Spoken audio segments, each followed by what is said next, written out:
लिए पापा आज से फिर आज तेरे सुंदर कदमों में आए हैं, तेरी शुक्रगुजारी करते हैं सेहत और तंदुरुस्ती के लिए पापा, जो तूने अपने अजीम बेटे का वसीला से हम पर बख्श दिए दीपा। आज तेरे बेटे के लिए जिसके वसीला से आज तुम्हारे साथ बोलना चाहता है, आज हमारे साथ रफाकत करना चाहता है, आज हमें दिलाई देना चाहता है पापा, तेरे बेटा के लिए, तेरे मंसूब के लिए मैं दुआ को जब तक तेरा बेटा बोले तो आसमान के दरवाजे खोलकर बंद कर देना और अपना शुक्र अपना इस्तेमाल करना, ताकि तेरा बेटा आज तेरे इलाही भेदों को जो हमारी जिंदगी में नाज़िल होने वाले हैं जब खोले तो उससे 30 साल या 100 गुना फलना दिखाएगा।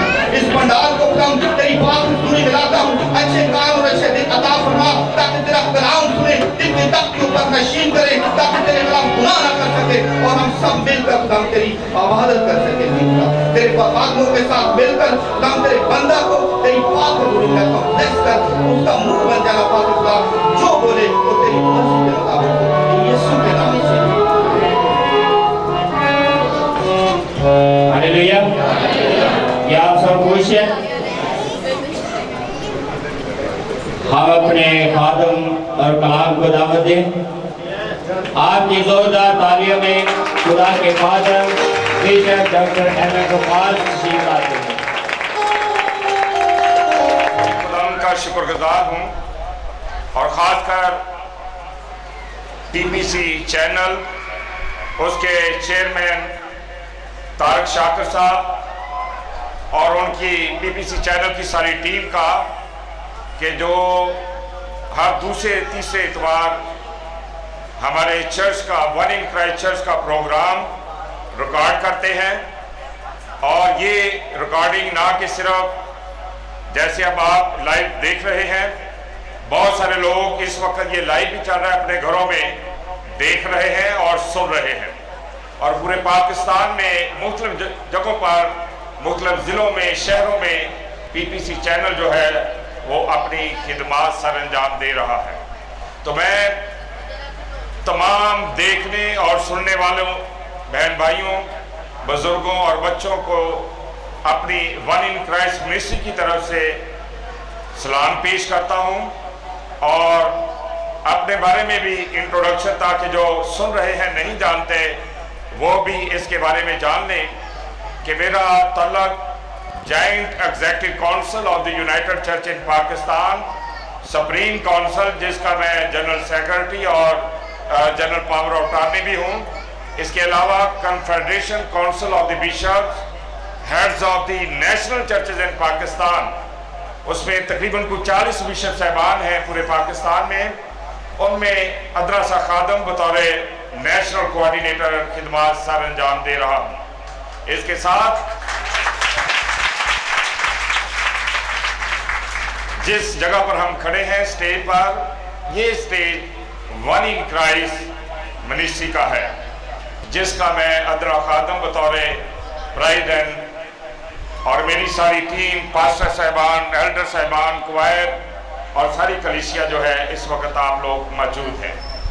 वन इन क्राइस्ट मिनिस्ट्रीज जो कि 2006 से पूरे पाकिस्तान में काम कर रही है और खुदा का शुक्र है कि इस प्लेटफॉर्म से बेशुमार प्रोजेक्ट्स जो है इस वक्त चल रहे हैं।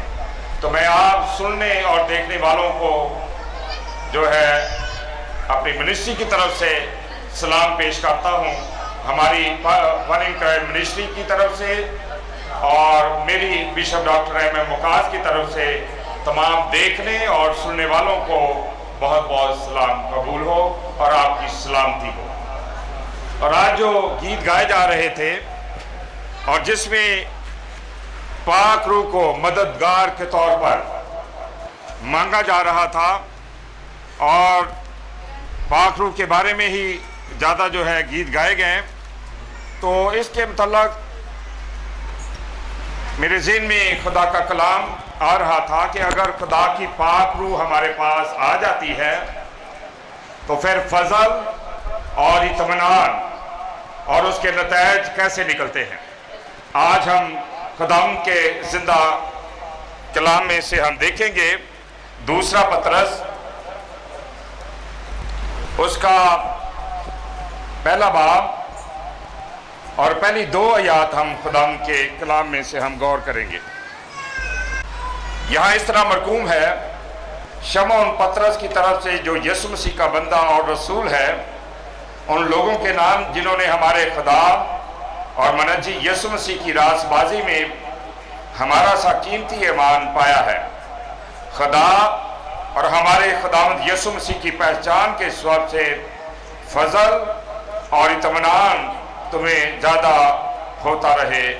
खुदाम के जिंदा इलाहामी कलाम के पढ़े जाने और सुने जाने पर खुदाम की बरकत हो। मसीह में मेरे बहनों, भाइयों, बुजुर्गों और बच्चों, खुदा का कलाम शहद से मीठा और कुंदन से कीमती है। रोमियो 10:17 में मरकूम है कि बस ईमान सुनने से पैदा होता है और सुनना मसीह के कलाम से।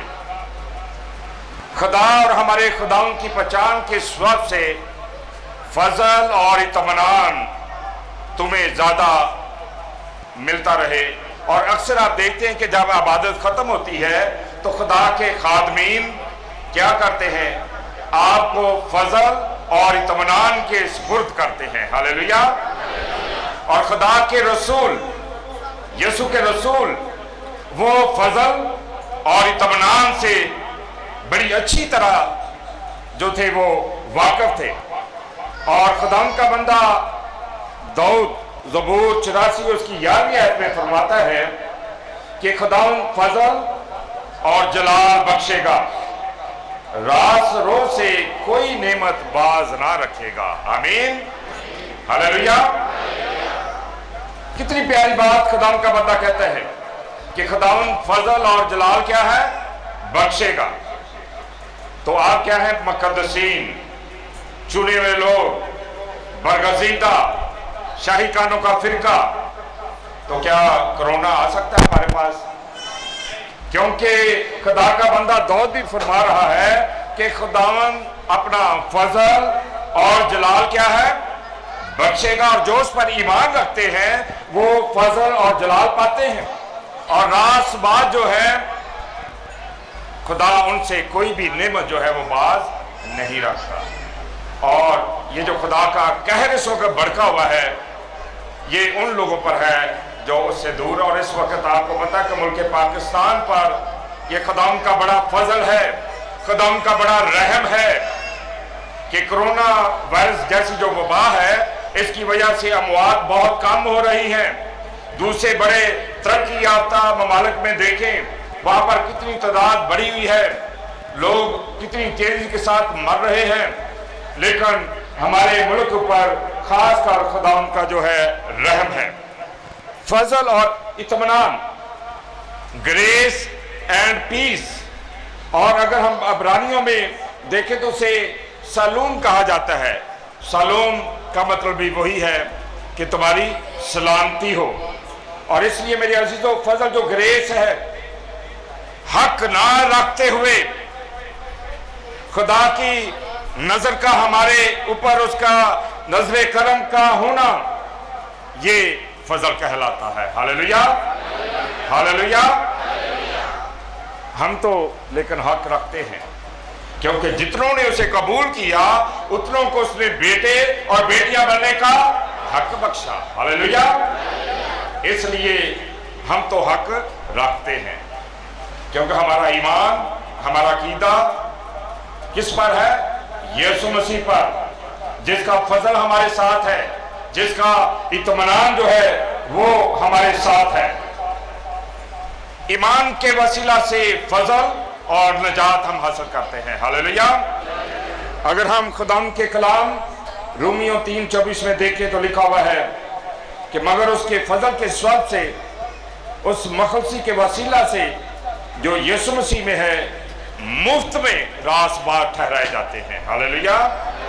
जितना मर्जी कोई दौलतमंद हो, पैसे रुपए वाला हो, लेकिन यीशु मसीह वो हंसी है जिसके वसीला से हम जो है मुफ्त जो है रासबाग ठहराए जाते हैं। और नजात जो है ये खुदा के फजल का तोहफा है। हालेलुया।